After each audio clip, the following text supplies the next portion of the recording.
The spark plug produces what looks like a mini lightning bolt to ignite the gas that runs your car. To make spark plugs, they blend alumina-ceramic powder and other ingredients with water. After a thorough mixing, the milky-looking brew drains into a big dryer, which converts it back to powder. The powder funnels into a mold. It closes to press the powder into the shape of spark plug insulators, and a binding ingredient in the mix helps them keep their shape. An automated system loads them onto mandrels that spin the ceramic insulators against a grinding wheel. It grinds them into a more graduated shape and does a very precise job. These ceramic shapes are quite fragile, and they'll need to be baked in order to harden. But first, a tester double-checks the measurements with a laser tool. Then they bake in this very hot kiln until they're extremely hard. This takes up to 24 hours. While the insulators are in the kiln, tools ram steel through shaped cavities called dies. They're essentially punching out shells that will be the spark plug casings.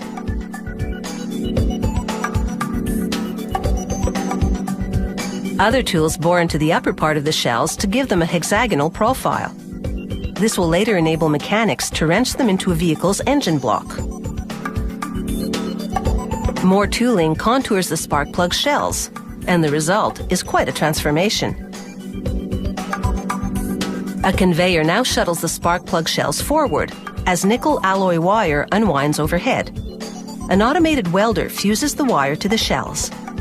This wire will serve as the spark plug's ground electrode, and it will be bent towards a firing electrode later.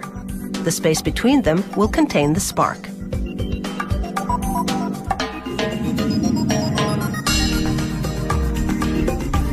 Ridged rollers carve threads in the steel shells so they can be screwed into the engine block.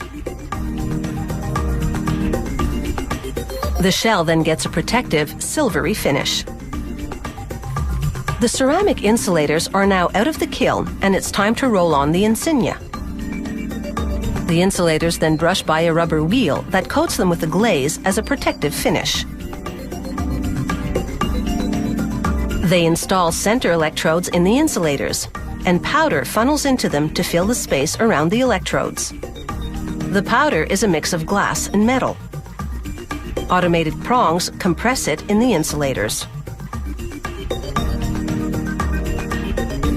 Grippers then insert the terminal studs into the insulator.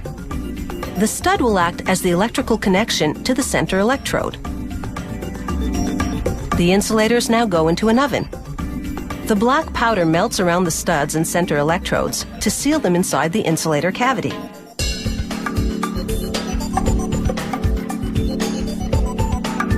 Nozzles squirt oil onto the metal shells to lubricate them.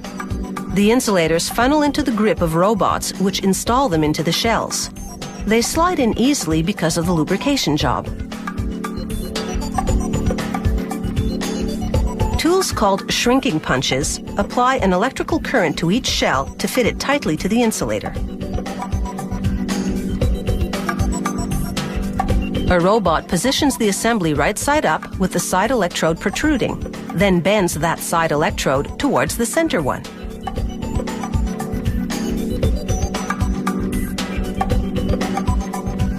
The robot then collects the spark plugs and sends them down the line.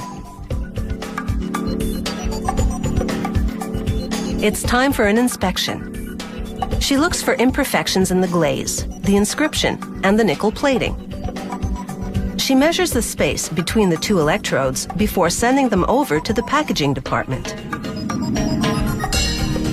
And now, these spark plugs are ready to keep your engine firing on all cylinders.